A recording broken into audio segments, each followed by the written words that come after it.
tere tulemast kanalile Wild 64. Et kui sa ei ole veel liitunud selle kanaliga, siis tee seda kindlasti siinsamas alla. See on ainult kerge nupuvajutus sinu jaoks, aga minu jaoks suur asi. Et täna siis on laua peal mul üks niisugune huvitav mootor. Et selle mootori teeb muidugi huvitavaks see, et selle sisu pärineb siis teistelt välismaistelt mopeedidelt. Et siin originaali on siis selle mootori juures säilinud ainult karteri pooled, välimised kaaned ja sidur.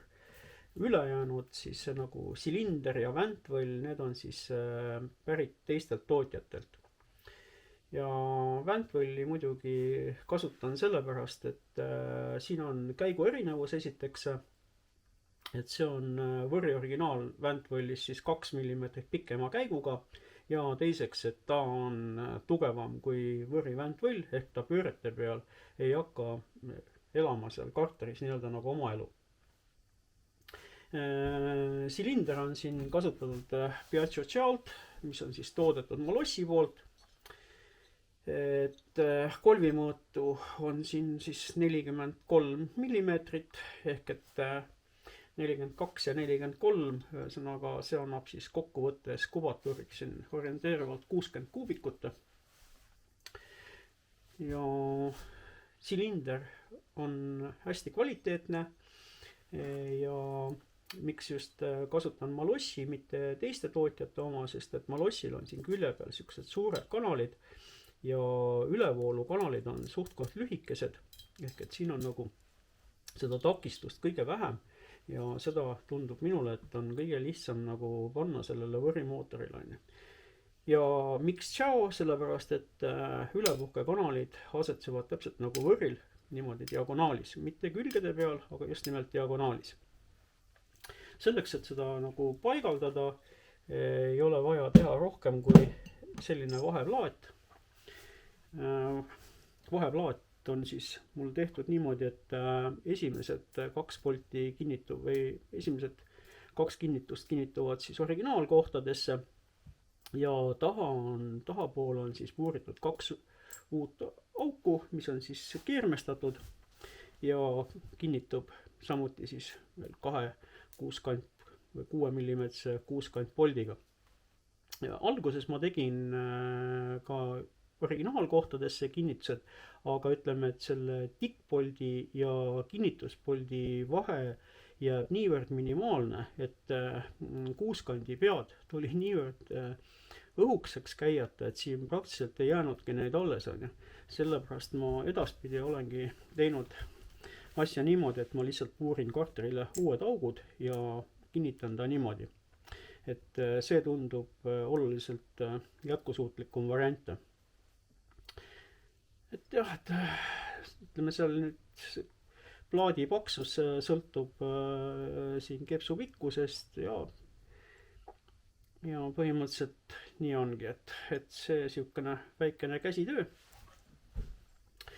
Ja muidugi, mis veel, et siin peab ka lõikama siis karteri sees selle augu üle.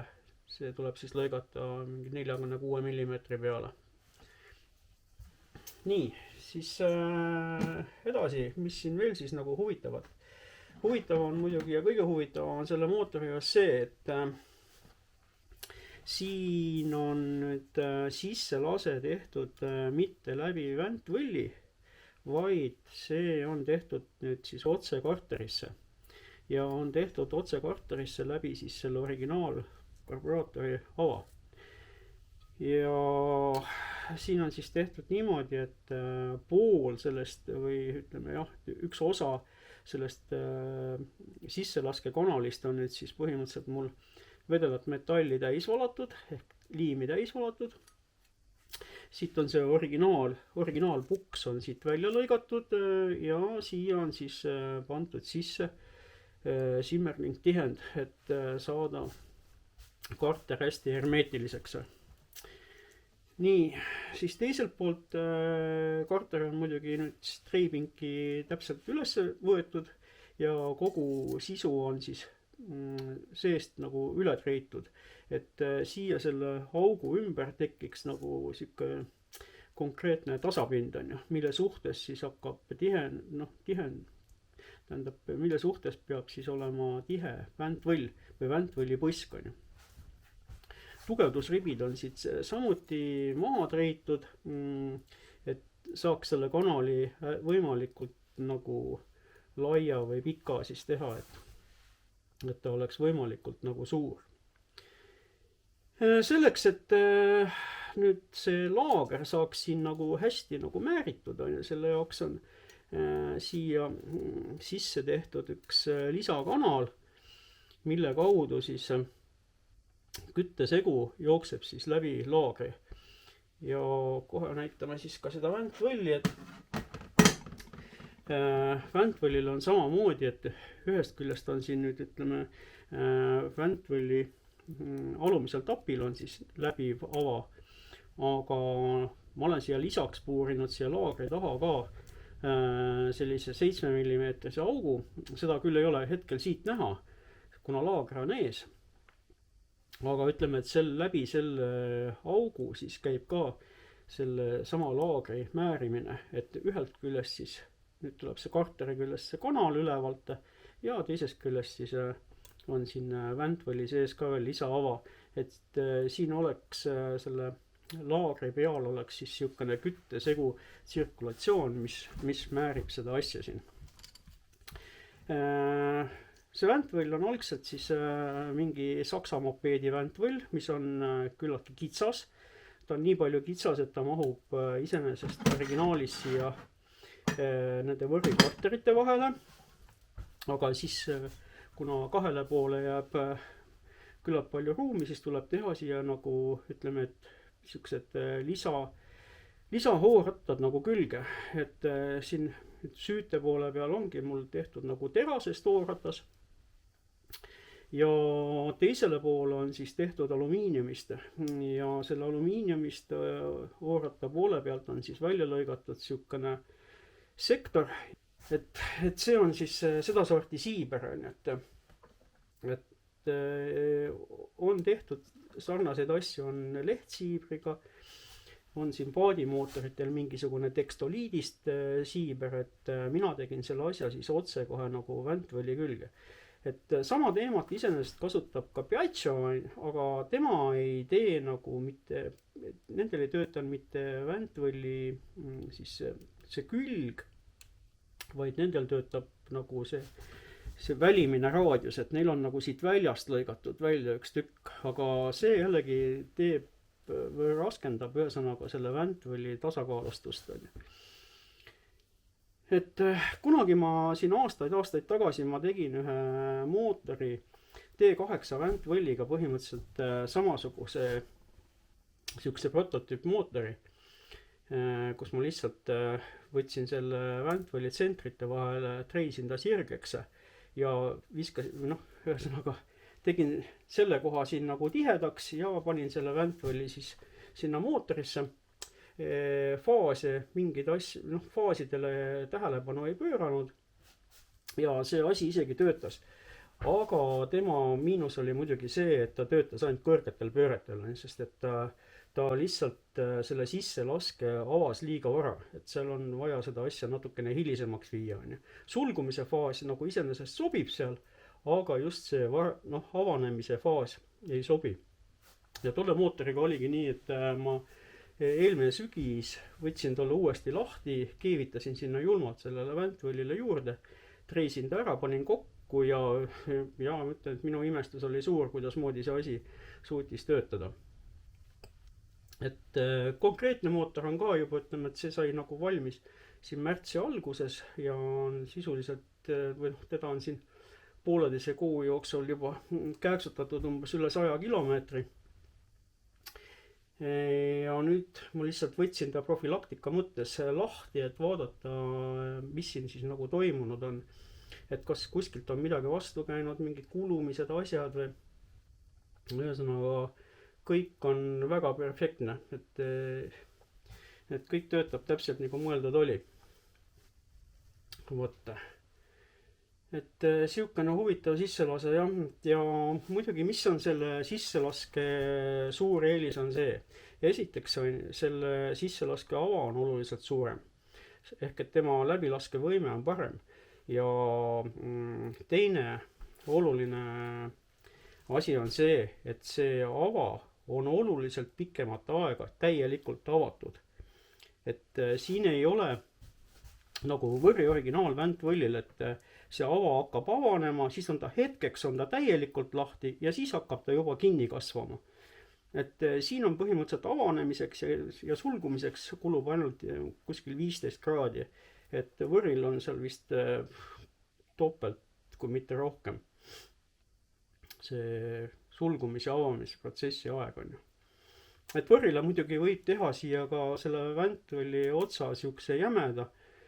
Ajada siin 20-25 peale või võib-olla veel suuremaks, eks ole, on ju, aga see on liiga töömahukas protsess, et see eeldab täiesti nullist väntvõlli hoopis teises mõõdus tappe ja nii edasi.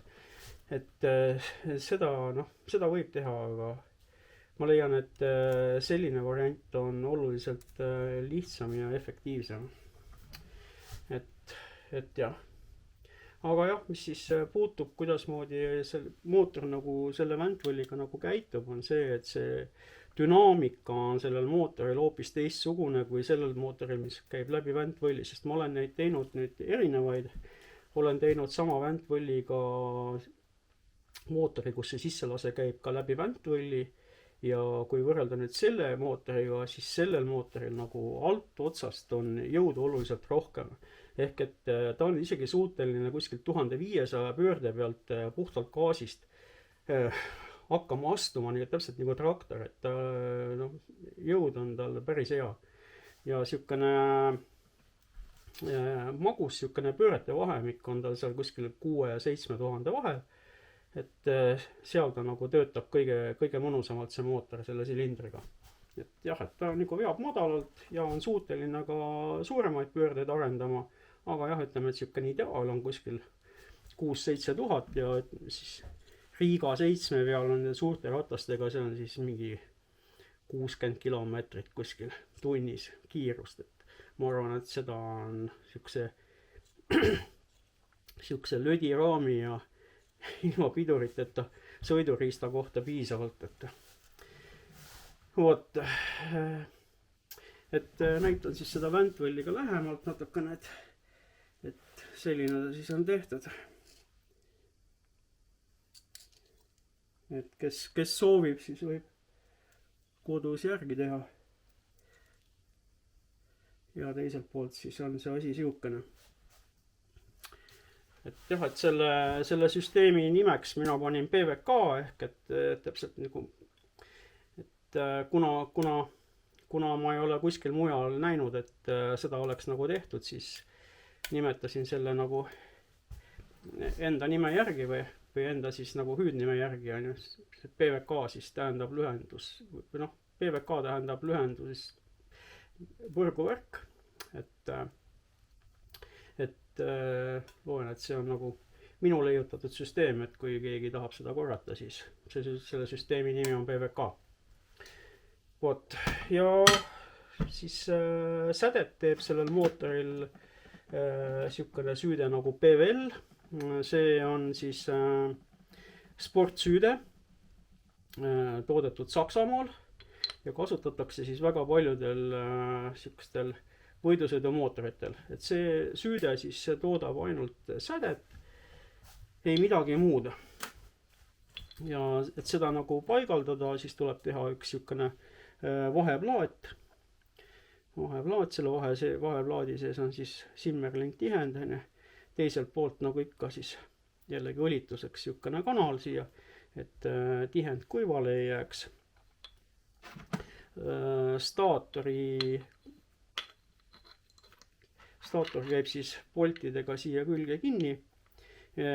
Mingit reguleerimisvõimalust siin ei ole peale selle, kui lihtsalt magnet tuleb koonuse pealt lahti tõmmata, panna õige koha peale ja uuesti kinni. Aga kui süüde on paigas, siis ma ei näe vajadust, miks seda süüdet peaks nagu siit liigutama. Ja siis süütepooli sees on natukene mingit teadust ka, et suurematel pööretel ta liigutab siis süütemomenti natukene hilisemaks. Et igati äge süüde. Et hästi tugeva sädemega on ju, kannatab anda mootorile suht rikast segu, on ju, ta suudab selle nagu põlema panna. Ja mis kõige olulisem, et see säde on sellel mootoril juba väga väikestel pööretel, et nagu see magnet seal ringi käib, nii on juba põhimõtteliselt säde, et mootor käivitub sul alati veerand pöördest, on ju, võib öelda niimoodi. Et kui karter on tihe ja polvigrupp on hea, siis ei ole üldse mitte mingit probleemi käivitamisega. Et nii kui ratasmaad puudub, nii see masin käib ainult. Et igati hea. Ainuke miinus selle süüte juures on see, et tema hind on natukene teistsugune kui siin mingitel Hiina või ma ei tea mis analoogidel. Et ta maksab lihtsalt raha, aga ma ütlen, et see raha on nagu õigustatult küsitud selle süüte eest. Et selles korraks praegu siukene huvitav mootor, et võite alla kommentaaridesse kirjutada, mis teie sellest asjast arvate. Ja ärge unustage siis kindlasti liituda kanaliga ja teie poolt like ja kommentaarid ja näeme järgmine kord. Tšau!